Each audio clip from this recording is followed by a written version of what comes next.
Gran Turismo is not just a game, it's a driving simulator. The link between game and reality is so close that developing the latest game Prologue without real time on the track would be impossible.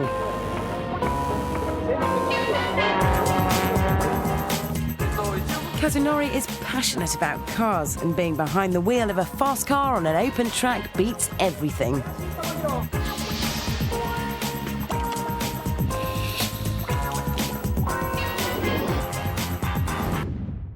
They're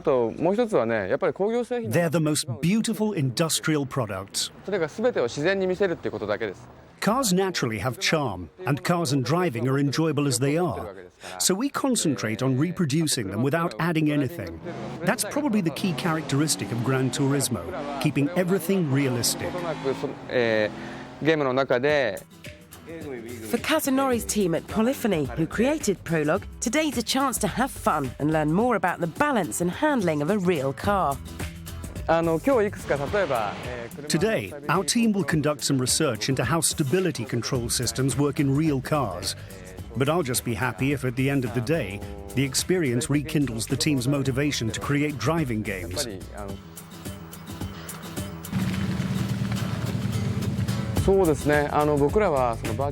Our job is to represent the enjoyment of cars through the virtual world.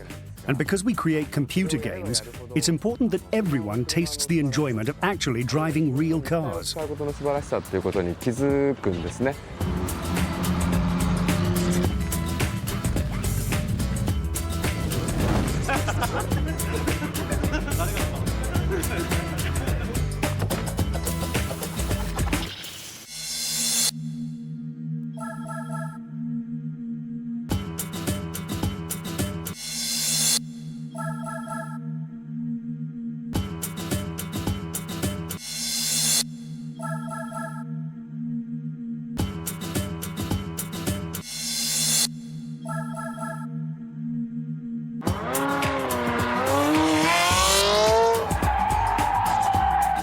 For everyone today, these driving tests, just like in the game Prologue, are really important in learning about the pure physics of a car and how to control it when you're driving on the edge.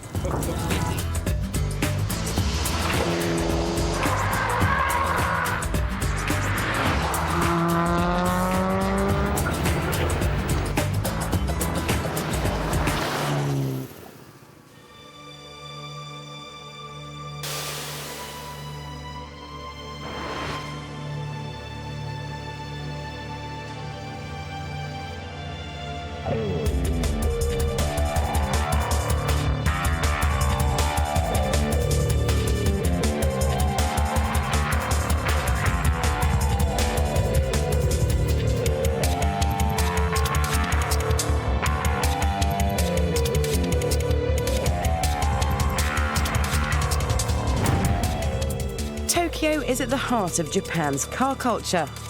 Wander through back streets downtown and you'll find tuning shops turning out mega-powered machines which are raved and drooled over by petrol heads and power junkies the world over. This backdrop of fast cars, cool bars and neon-lit skyscrapers are Polyphony's inspiration and home. This is the heart of Gran Turismo and mission control for Kazunori and his team, who work round the clock to build the world's best driving game.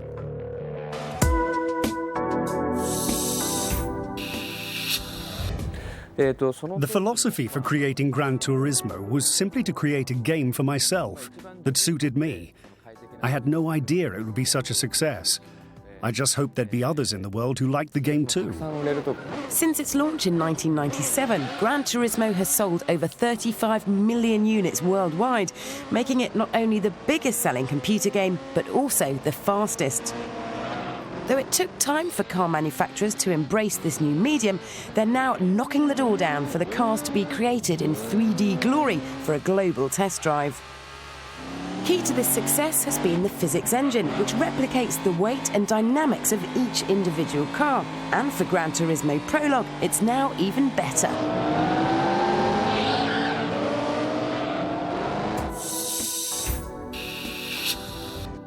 The physics engine, which has been introduced for GT4 Prologue, is completely new, and is the first major update since Gran Turismo first appeared in 1997. So the improvement to drive feel is now much closer to the real thing. It had been possible to learn real driving in the virtual world of Gran Turismo before, but now for both fans and professional racing drivers, I think they both have much more to learn from it. You can learn real driving by playing Gran Turismo, and now with Prologue, I can say that with conviction. That really is my honest opinion. However, you don't create masterworks like Gran Turismo locked away in a warehouse in some out-of-town industrial area. You've got to suck up the surrounding culture and outside influences, hang out with car people and talk turbo boost and downforce.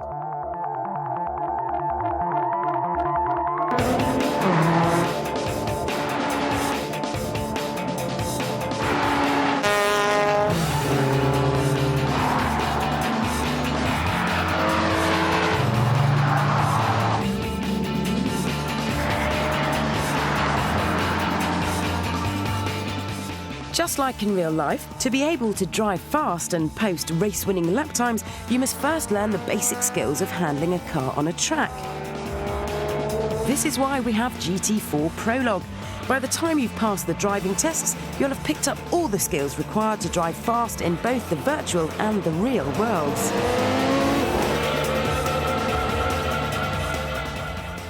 You'll have learnt the importance of being smooth with the car, picking the right line through the corners, and you'll automatically know how to prevent a slide turning into a crash.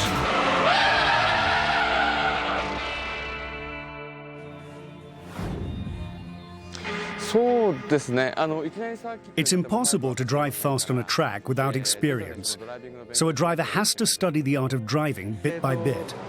First, you must understand the mechanics of how a car works, and then you can synchronize your feeling of what the car is doing to its physics. The most important thing is for your driving to be smooth, effortless, and accurate. When the driver approaches this slippery zone, there is a metal plate which is built into the ground. There are sensors which measure the car's approaching speed. Roughly about 40 kilometers per hour is the curriculum. And once the car drives over the plate jolts, throws you into a spin, and the driver's objective is to try to avoid spinning out.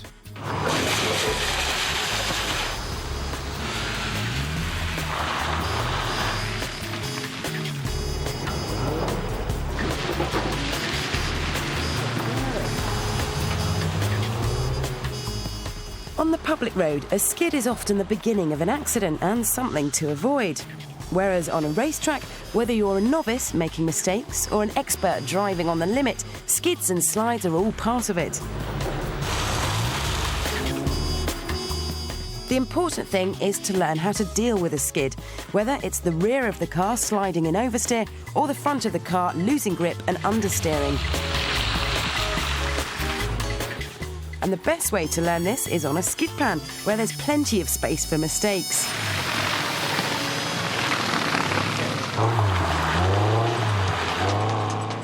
The more you practice controlling your car in a skid, the better prepared you'll be for the racetrack, and hopefully catching a slide will become second nature.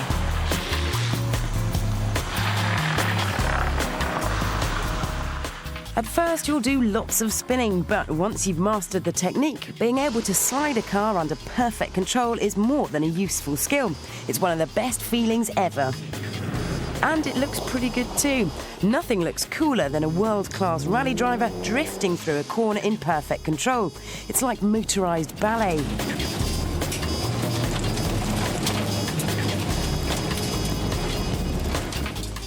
Formula One drivers have great respect for professional rally drivers, not least because nearly every time they have a go at rallying, it's ended in tears. So if the world's top track drivers struggle to master rallying, then perhaps it's best to first master the more stable world of circuit driving. An empty racetrack is heaven, a place where you can let yourself go. No police, no speed cameras, and no chance of losing your licence. To be quick around a track, which you'll have to be to win a race, you need to learn the basics. At first, you won't believe how much space you've got until you get it all wrong and find yourself running out of room and heading for the tyre wall.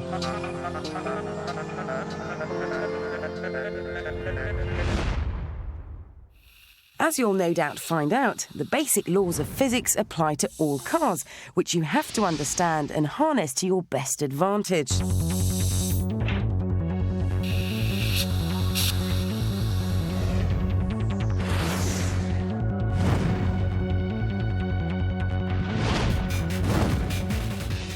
The 125 bhp Volkswagen Lupo GTI is cute and front-engined.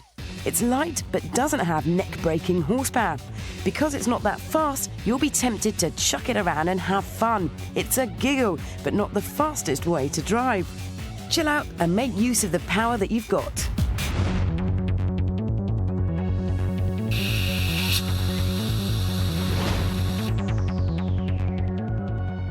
The Mercedes SL has a stomping 493 bhp right in front of your nose, and at almost 2 tonnes, it's almost twice the weight of the Lupo. There's stacks of tyre-burning grunt under your right foot, but as it's a heavy beast, you have to drive the SL using your head. Fling it about, and it'll be a remortgage before bedtime.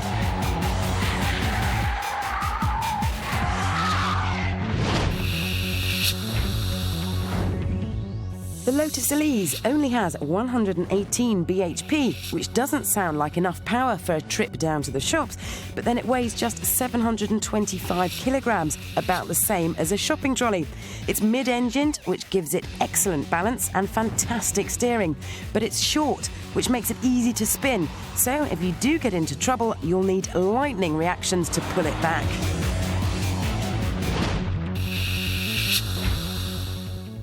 The great Ayrton Senna had a hand in developing the Honda NSX. Honed from aluminium for low weight and powered by a 3.2-litre V6 with 276 bhp mounted behind your head, the NSX revs all the way to 9,000 RPM and sounds fantastic.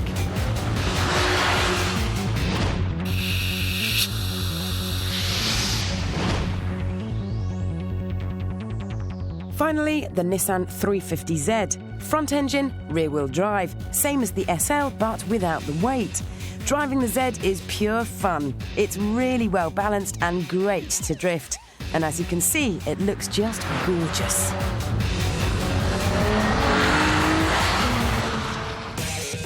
When you first go on a racetrack, you'll only be thinking about driving fast and wowing your mates with a quick lap time. Typically, you'll be driving like this, with big swings of the steering wheel and frantic movements trying to keep it all together in the belief that you're laying down a fast lap. Big mistake.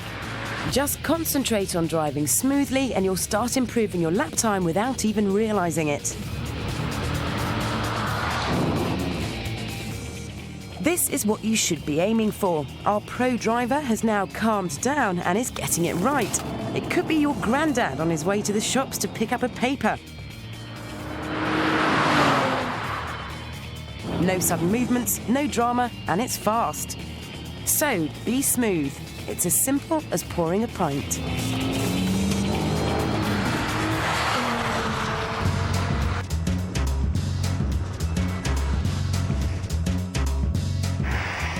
Now we've mastered the art of being smooth, we need to understand the racing line. This line is the fastest route around a circuit. When a racing driver talks about learning a circuit, he means that he's working out where the natural line runs.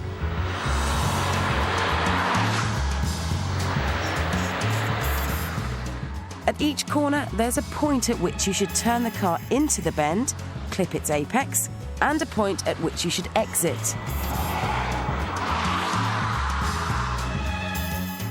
Gran Turismo's Kazunori talks of the racing line as an element that the car itself will define. Whenever I'm driving on a track, my attention is focused on being calm and smooth. I always aim for a smooth lap. The secret of driving fast is to let the car go the way it wants to, not to fight it.